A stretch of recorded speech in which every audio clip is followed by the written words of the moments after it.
चावल की खेती में एक हमारे मित्र हैं CVR चिंतला वेंकटा रेड्डी जो हैदराबाद से हैं। उन्होंने रेवोल्यूशनरी एक खोज करी है मिट्टी का स्प्रे। आपने चावल की नर्सरी डाली है, जब से लेकर चावल कटने तक शुरुआत में नर्सरी में हर 7-7 दिन में स्प्रे करना है, फिर बड़ा हो जाएगा जब 14 दिन में स्प्रे करना है। अब स्प्रे क्या, अपने खेत के बाहर जंगल जहाँ पर कभी कल्टीवेशन नहीं किया, कभी यूरिया DAP पोटाश नहीं डाला और वो कांटे वाले पेड़ की छांव नहीं होना चाहिए, उस जगह पर 5 से 7 फीट गहरा गड्ढा करना है। ऊपर से नीचे तक की मिट्टी लेना है, 5 से 7 फीट की मिट्टी लेना है। 200 लीटर पानी में 20 किलो मिट्टी लेना है। ये कॉम्बिनेशन 2 से 3 दिन रखना है। इसमें हमने किसान पाठशाला में और काफ़ी हमारे प्लॉटों में इसको ट्रायल लिया, तो इसमें एक कंटेंट डाला हमने वाइसेनोमेटा, जिसके अंदर सुक्रोज है और गोअर्क है। सभी तरह के बैक्टीरिया का भोजन है सुक्रोज। और गोअर्क देसी गाय का गोमूत्र, जैसे हमने सुना ही है, हम करते भी हैं कि अगर हम कहीं घाट पे से आ रहे हैं तो घर एंट्री करने के पहले 2 बूंद डालेंगे, अशुद्धि चीज़ें घर के बाहर हो जाए तो वायरल इन्फेक्शन डिसीज़ उस गोअर्क से बाहर हो जाए। तो 20 किलो जंगल की मिट्टी ऊपर से नीचे तक गड्ढे से निकालनी है, केवल ऊपर की नहीं, 5 फीट गहरा गड्ढा, 200 लीटर पानी, 200 ग्राम वाइसेनोमेटा। ये कॉम्बिनेशन 24 से 36 घंटे रखो, दिन में 1-2 बार हिला दो। जब हम पेड़ी लगा रहे हैं तो उसकी नर्सरी से इसको 2 बार कपड़ छान करना है, और जो क्ले बचता है, क्ले मिट्टी कीचड़ क्ले, वो उस पौधे पर स्प्रे करना है, चावल पर। ये स्प्रे किया हुआ चावल और नॉर्मल चावल जो है, आप इसको इंस्टीट्यूट में जांच कराओ और उसके न्यूट्रिशन कंटेंट देखो। इसमें एक कंटेंट ऐसा बढ़ता है जो जिन मित्रों की आंखों की रोशनी कम है, जिनको रात को सूर्य अस्त के बाद दिखता नहीं है, रतौंधी आती है, ये चावल खाने से उनकी आंखों की रोशनी वापस आ रही है। तो हमें जब यहाँ के फार्मर का वैल्यू एडिशन करना है तो आपको इस तरह की पहले तो उसमें टेक्निक लाना पड़ेगी कि हमारे यहाँ के चावल में VM स्प्रे किया हुआ है, मिट्टी का स्प्रे किया हुआ है, और उसके ऑलरेडी आपको रिसर्च पेपर लाना पड़ेंगे कि इन क्षेत्रों में 15 किसानों ने किया, उनके चावल का न्यूट्रिशन वैल्यू ये है, बाकी जो फार्मर है वो ये टेक्निक कर रहे हैं, उनका न्यूट्रिशन वैल्यू ये है। अब इसका रेट आपकी मर्जी से रहेगा, आप रिसर्च पेपर दोगे ना, क्योंकि लेकिन ऑथेंटिफाई कौन करेगा साहब? ये ऑथेंटिफाई यहाँ की यूनिवर्सिटियाँ करेगी, और चिंतला वेंकटा रामा रेड्डी जी ने जो ये रिसर्च किया है, उनके पास रिसर्च पेपर है, उनको पेटेंट मिला है इस चीज़ का, और उनको भारत सरकार ने पद्मश्री दिया है इस रिसर्च पर कि मिट्टी का स्प्रे करने से फसलों में कोई भी हार्मफुल कीट पतंग बैक्टीरिया लगता नहीं और पौधे को संपूर्ण भोजन मिलता है। हमें कोई भी दवाई डालने की कोई इनपुट अलग नहीं देना, जरूरत ही नहीं। सिंपल सी ट्रिक, घर के खेत के बाहर की मिट्टी का आप स्प्रे करो और कुछ देने की आवश्यकता नहीं। ट्रांसप्लांट करने के बाद, ट्रांसप्लांट से लेकर कटिंग तक ട്രാൻസ്പ്ലാന്റ് ചെയ്യുമ്പോൾ തൊട്ട്, അതായത് നമ്മൾ ऑलरेडी इसके रिसर्च पेपर है। हमने एक बार ये किया था, वो जो वायनाड में एक चिट्टुंडा करके था स्मॉल, वो जो कैसे पेलेटाइज करता है, सीड को पेलेटाइज करके वो 3 या 4 दिन में जब पौधा आता है बाहर, शो करने का है फील्ड में, और वो जैसा भी गिरता है अपने आप वो आके आ जाता है। 60 डेज तक उसका खाना उसी में है। 60 डेज के बाद वो बोलता है जो आप जो भी है आपका, അതേ കോൺസെപ്റ്റിലാണ് നമ്മൾ ये मिट्टी का स्प्रे है क्या, ये कॉन्सेप्ट आप समझ जाओगे तो आप संपूर्ण रेशो समझ जाओगे। देसी केचुआ 1 मीटर के नीचे कम से कम रहता है और 4 से 6 मीटर तक रहता है। आप जब मिट्टी को निकालोगे तो 2 से 3 फीट बाद, 1 मीटर के बाद आपको नम वाली मिट्टी मिलेगी, और नमी वाली मिट्टी को देसी केचुआ खाता है। ऊपर की जो लेयर है, हम जहाँ खड़े हैं, यह एक बैक्टीरियल वातावरण है, इकोसिस्टम है प्रकृति का। पृथ्वी जो गोल है ना, इसके ऊपर 1.5 फीट ऊपर और मिट्टी के 1.5 फीट नीचे, ये 1.5 फीट ऊपर हवा में और 1.5 फीट नीचे मिट्टी में, ये 3 फीट की लेयर है बैक्टीरियल कॉलोनी की, पूरी प्रकृति में हर जगह पर।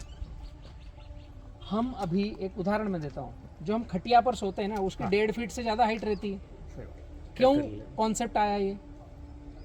वो कॉन्सेप्ट इसलिए आया, दूसरा, दादी काकी माएँ जो खाना बनाती है, अभी फ्रिज आ गया है, पहले वो छीके पर टांगते थे।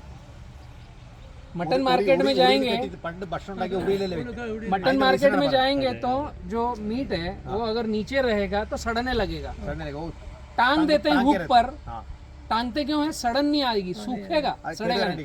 तो ये जो पृथ्वी के ऊपर 1.5 फीट की जो लेयर है बैक्टीरियल कॉलोनी है, और 1.5 फीट की नीचे की लेयर जो बैक्टीरियल कॉलोनी है, ये बहुत एक्टिवेट रहती है। जैसे हम खटिया पर सोते हैं तो ये मेरे को सभी व्यक्ति सुबह सुबह जब ऑक्सीजन लेवल कम होता है 3 बजे रात से सुबह 6 बजे के बीच में, एक पीरियड ऐसा आता है जो पूरी पृथ्वी का जिस तरफ का रात है उस तरफ का ऑक्सीजन लेवल कम होता है, तो हम मुंह खोलकर सांस लेते हैं,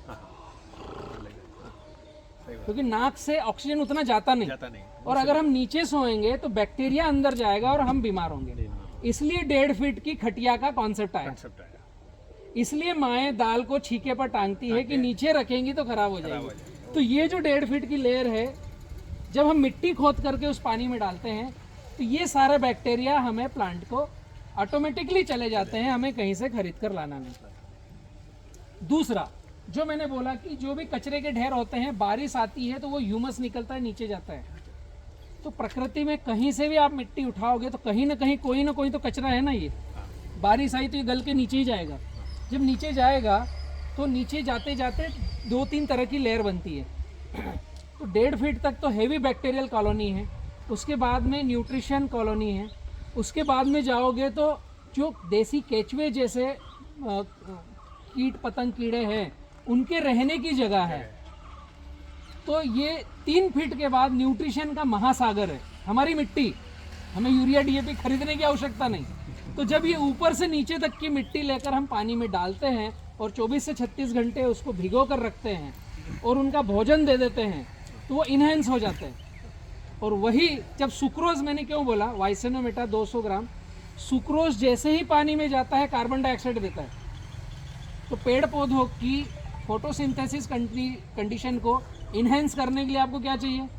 कार्बन डाइऑक्साइड। हमारी सारी चमड़ी को इन्हेंस करना है या हमारे दिमाग को इन्हेंस करना है तो हमें चाहिए ऑक्सीजन।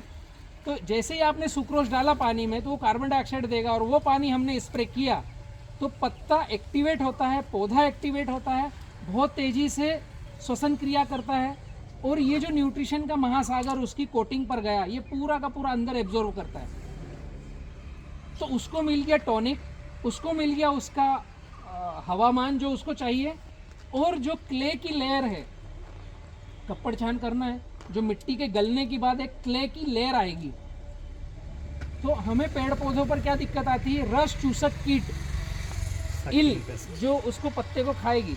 मतलब जितने शाकाहारी कीट पतंग बैक्टीरिया चूसक है वो हमारे पेड़ पौधों को नुकसान देते हैं। और ये जो मिट्टी के क्ले की लेयर ऊपर आती है, ये क्ले होने से एक तो पहला सेंस गया कि मिट्टी की खुशबू चालू हुई, तो जो सेंसेबल कीट पतंग है वो वहाँ रहना बंद करेंगे कि ये तो मिट्टी है, ये हमारा पत्ता नहीं है। क्योंकि सुबह सुबह जैसे ही सूर्य की पहली किरण आई तो सभी पेड़ पौधों के रोम छिद्र खुलते हैं और एक हल्का सा चिपचिपा बाहर आता है, वो खुशबू फैलाता है।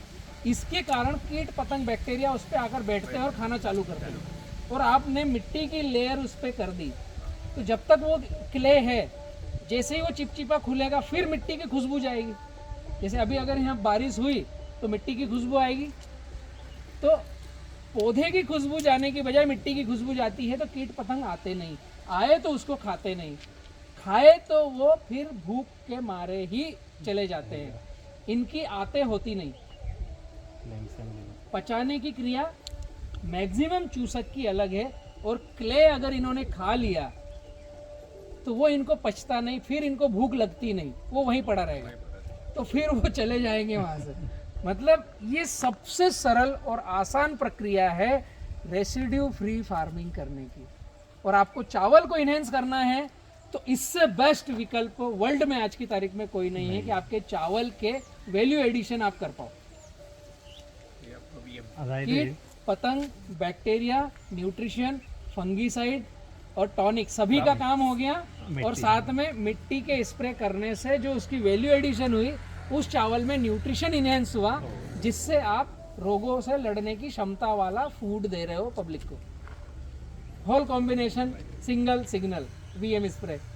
एक डाउट, അതായത് यस ये क्ले स्प्रे आप जो स्प्रे करेगा चावल में, हाँ मान लो बारिश का सीजन में हाँ। वो निकल धुल जाएगा। घुल जाएगा, हाँ। फिर तो उससे कोई प्रॉब्लम नहीं है, हम रिपीट ले सकते हैं। वो तो अगर आपने स्प्रे किया और धुल गया മഴക്കാലത്ത് तो वो हम रिपीट कर सकते हैं। മഴക്കാലത്ത് എന്താണ് उसका हमको വിഷയം पैसा तो लगा नहीं ना, मिट्टी ही छीटना है, केवल लेबर खर्चा हुआ है, तो हम तो 2-3 बार कर सकते कितने हैं। बार करने का है?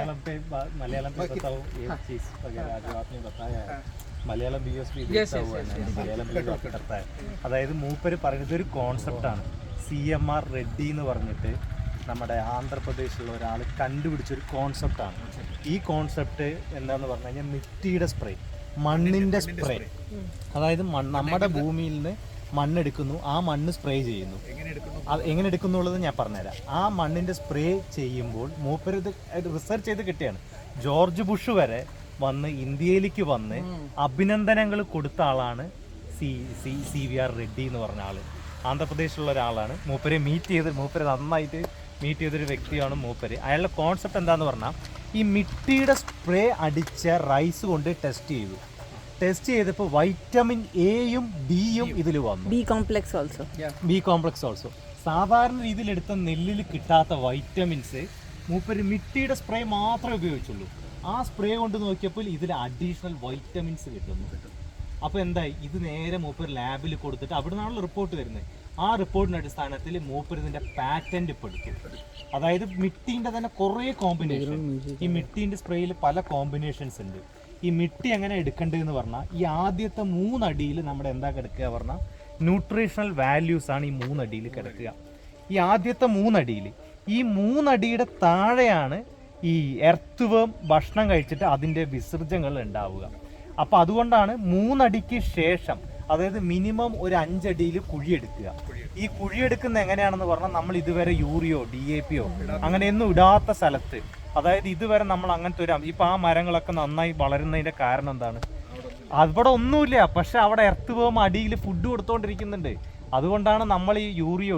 ആ മരത്തിന് യൂറിയോ DAPയോ എന്തെങ്കിലും നമ്മൾ ഇട്ടിട്ടുണ്ടോ ആ മരത്തിൻ്റെ വളർച്ച എങ്ങനെയുണ്ട് സൂപ്പർ അല്ലേ എന്തുകൊണ്ടാണെന്ന് പറഞ്ഞാൽ ഈ ഒരു പ്രക്രിയയാണ് അപ്പം നമ്മുടെ ന്യൂട്രീഷണൽ വാല്യൂ അടിയിലുണ്ട് അപ്പോൾ ഈ 5 അടി നമ്മൾ കുഴി ഉണ്ടാക്കുക ആ മരത്തിൻ്റെ എവിടെയെങ്കിലുമൊക്കെ സൈഡിൽ പോയിട്ട് ഒരു 5 അടി കുഴി ഉണ്ടാക്കുക കുഴി ഉണ്ടാക്കിയതിന് ശേഷം മുകളിൽ നിന്ന് താഴം വരെ ഈ മണ്ണിനെങ്ങനെ പതുക്കെ ചുരണ്ടിയെടുക്കുക എല്ലാ മുകളിൽ നിന്ന് താഴം വരെ ഈ 5 അടി വരെ അതാണ് ഞാൻ പറഞ്ഞത് മുകളിലത്തെ 3 അടിയിൽ ന്യൂട്രീഷണൽ വാല്യൂസ് ഉണ്ടാവും 3 അടിയുടെ താഴെ ഈ കേച്ചുവയുടെ വേസ്റ്റ് ഉണ്ടാവും അതായത് എർത്ത് വേംസ് കഴിച്ച് നിങ്ങളത് നോക്കിയറിയാം അതിലൊരു പൊറോസിറ്റി ഉണ്ടാവും ഒരു ചെറിയ 3 അടിക്ക് ശേഷം താഴെ നോക്കിയാൽ മണ്ണുകളിൽ ചെറിയ ഹോൾസ് ഉണ്ടാവും ആ ഹോൾസ് എന്താന്ന് പറഞ്ഞാൽ ഈ എർത്ത് വേം അങ്ങോട്ടും ഇങ്ങോട്ടും ഉള്ളിൽ നീങ്ങുന്നതാണ് അത് ഭക്ഷണം കഴിച്ച് അതിൻ്റെ ഒരു വിസർജനം അവിടെ ഉണ്ടാവും അപ്പോൾ ഈ മുകളിൽ നിന്ന് താഴം വരെയുള്ള മട്ടിനെ എടുത്തിട്ട് വൈസനോമിറ്റ അത് മൂപ്പരൊരു പ്രോഡക്റ്റാണ് സുക്രോസ് പ്ലസ് ഗോ അഗ്ര എന്ന് പറഞ്ഞിട്ടൊരു കോമ്പിനേഷനിൽ വൈസനോമെറ്റ VM സ്പ്രേ എന്ന് പറയും ഈ VM സ്പ്രേയും മിട്ടിയും കൂടെ മിക്സ് ചെയ്ത് മിനിമം ഒരു 2 ദിവസം ഇത് നമ്മളൊരു ബക്കറ്റിൽ സൂക്ഷിക്കുക ഇടയ്ക്കിടയ്ക്ക് 20 കിലോ മണ്ണും 20 കിലോ മണ്ണും 200 ഗ്രാം വൈസനോമിട്ടിയും മിക്സ് ചെയ്യുക 200 liters water 200 ലിറ്റർ വെള്ളത്തിൽ വേണം ഇത് മിക്സ് ചെയ്യാൻ 200 ലിറ്റർ വെള്ളത്തിൽ മിക്സ് ചെയ്തിട്ട് 2 ദിവസം ഇതിനെ അടച്ചു വെക്കുക ഇടയ്ക്ക് ചെയ്യേണ്ട കാര്യം എന്താണെന്ന് പറഞ്ഞു കഴിഞ്ഞാൽ ഇടയ്ക്കിടയ്ക്ക് ഒന്ന് ഇളക്കണം ഇടയ്ക്കിടയ്ക്ക് ഒന്ന് ഇളക്കി വിടുക മാത്രമേ 2 ദിവസങ്ങൾക്ക് ശേഷം ഈ മണ്ണിനെ എടുക്കുക ആ മണ്ണല്ല ഇതിന്റെ വെള്ളം ഒന്ന് കലക്കിയിട്ട് ഇതിന്റെ തെളിവെള്ളം മൊത്തം എടുക്കുക ഇതിൽ എത്ര വെള്ളം കിട്ടുന്നോ ആ വെള്ളം മുഴുവൻ എടുത്തിട്ട് നമ്മുടെ കുറ്റിപ്പമ്പിലാക്കിയിട്ട് സ്പ്രേ ചെയ്ത് കൊടുക്കുക ഈ സ്പ്രേ ചെയ്യുന്നതിൽ 2 ബെനിഫിറ്റാണ് നമുക്ക് കിട്ടുക ഒന്ന് മൂപ്പര് പറഞ്ഞ പോലെ ആദ്യത്തെ ബെനിഫിറ്റ് എന്ന് പറഞ്ഞാൽ ഇതിനെ ഈ മണ്ണിന്റെ മുകളിലത്തെ ലെയറിൽ ന്യൂട്രീഷണൽ വാല്യൂസ് ഉണ്ടല്ലോ അത് ഈ ചെടിക്ക് കിട്ടും ഒന്നാമത്തെ കോൺസെപ്റ്റ് രണ്ടാമത്തെ കോൺസെപ്റ്റ് ഈ മണ്ണ് അടിയിൽ ഈ കേച്ചുവയുടെ വിശബ്ദങ്ങൾ ഉണ്ടല്ലോ അതിൻ്റെ ഒരു സ്മെല്ല് ഇതിലേക്ക് വരും അപ്പോൾ അതും ഒരു ലെയറായിട്ട് കൂട്ടി ഈ ചെടിയുടെ മേലെ കോട്ട് ചെയ്യും. അപ്പം ഇങ്ങനെ കോട്ട് ചെയ്യുന്ന സമയത്ത് ഫംഗസ്, ഇൻസെക്റ്റ് ഇതൊന്നും തന്നെ അടുത്ത് തീണ്ടില്ല. ഇനി ഒരു പക്ഷേ ഈ ഇൻസെക്റ്റ് നമ്മളിപ്പോൾ മെയിനായിട്ട് നമുക്ക് 2 ഇൻസെക്റ്റ് ആണ് നമുക്ക് പ്രശ്നം ചെയ്യുന്നത്. ഒന്ന് ലീഫ് ഈറ്റിംഗ് ഇൻസെക്റ്റും ഒന്ന് സക്കിങ് ഇൻസെക്റ്റും. സ്റ്റെംബോറേഴ്സ് അല്ല ഞാൻ ലീഫിന്റെ കാര്യമാണ് പറയുന്നത്. ലീഫിൽ അടിക്കുമ്പോൾ ലീഫിൽ 2 തരം ഉണ്ടാവും. ലീഫിൽ ചെറിയ ചെറിയ ഹോൾസുകൾ ഉണ്ടാവും. ഈ ഹോൾസ് എന്ന് പറഞ്ഞാൽ ലീഫ് ഈറ്റിംഗ് കാറ്റർപില്ലേഴ്സ് ആണ്. അതായത് ഇത് ചെടിയോടെ തിന്നുന്നത്.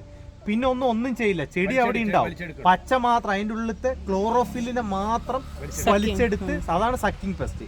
ഈ 2 പെസ്റ്റാണ് മെയിൻ വിഷയങ്ങൾ. പിന്നെ വൈറ്റ് ഫ്ലൈസ് ആണ് ഈ വൈറസും ഫംഗസും ഒക്കെ മുഴുവൻ പരത്തുന്നത് ഈ സാധനമാണ്. അപ്പോൾ ഇതിൻ്റെ ഒരു ലെയർ മുകളിൽ പോയി എന്ത് സംഭവിക്കും പറഞ്ഞാൽ ഈ വക കീടങ്ങളൊന്നും ഇതിനെ എഫക്റ്റ് ചെയ്യില്ല.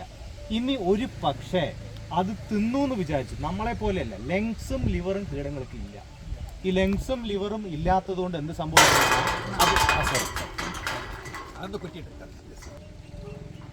ലങ്സും ലിവറും ഇല്ലാത്തത് എന്ത് സംഭവിക്കും പറഞ്ഞാൽ ഇത് ഒരു പക്ഷേ ഈ ക്ലോറോഫില്ല് കുടിക്കാനോ ഇല തിന്നാനോ വന്ന ആദ്യം പോകുന്നത് ഈ മണ്ണായിരിക്കും വൈറ്റിൽ.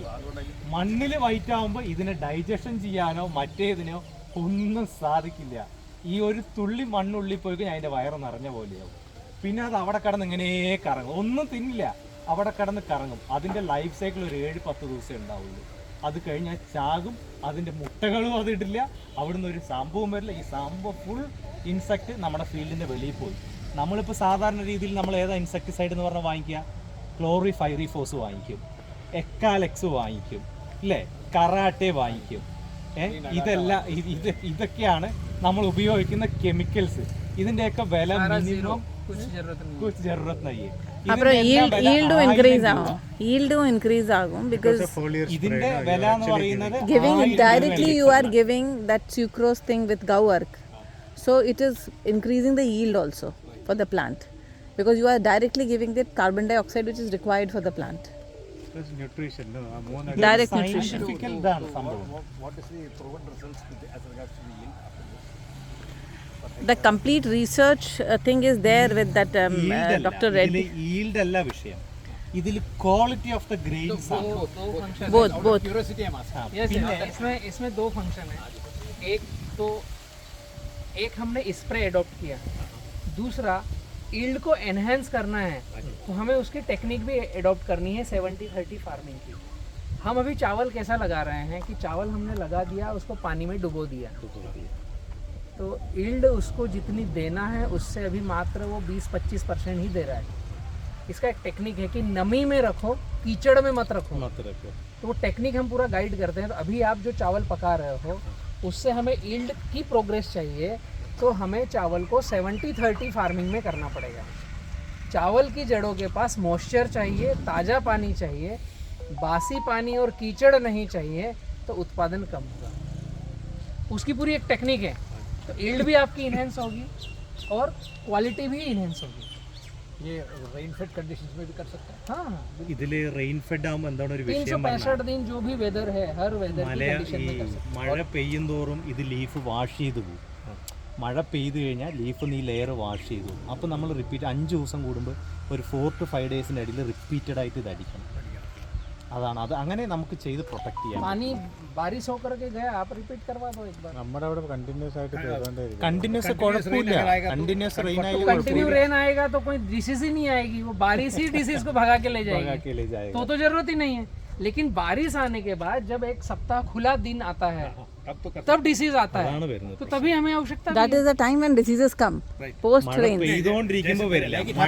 Yes, absolutely. साइकिल बारिश जैसे आई ना, साइकिल ही टूट जाती है. कई सारे एग्रोनॉमिस्ट कहते हैं कि अगर आप पंप में सादा पानी भर लो और पौधे को नहला दो तो उसके ऊपर जो कीट पतंग बैक्टीरिया है ना, उनकी साइकिल धुल जाएगी, उनके रहने के घर टूट जाएंगे. तो ऐसे ही आपका पौधा खिलखिला कर चलेगा. तो बारिश आना मतलब सारी प्रक्रिया, सारी साइकिल को तोड़ देता है, वो बहा कर ले जाता है. तो वो तो डिसीज वगैरह सब गायब ही हो गए. फिर नए सिरे से जब 1-2 दिन बीतते हैं और सूर्य की रोशनी आती है तो नए सिरे से डेवलपमेंट होता है डिसीज का, फंगाई का, सबका. उस समय हमें स्प्रे करना है.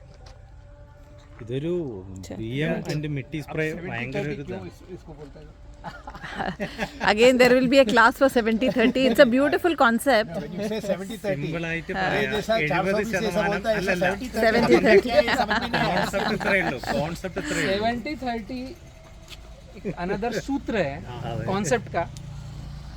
हम कोई भी फार्मिंग करें तो 70% जगह पेड़ पौधों के लिए रिजर्व रखना है, उसको हमें छेड़ना नहीं है, हमें उसमें एंट्री करना नहीं है. और 30% जगह हम फार्मरों के लिए है कि हम खेत में जा कर के पौधे को देखें और काम करें. This is 70-30 farming. നമ്മൾ അപ്ലൈ പറഞ്ഞ ഇന്റർ ക്രോപ്പിംഗിന്റെ കാര്യമൊക്കെ അതാണ് അതിലൊരിക്കലും ഇത് ചെയ്യല്ലേ. Thank you. Thank you.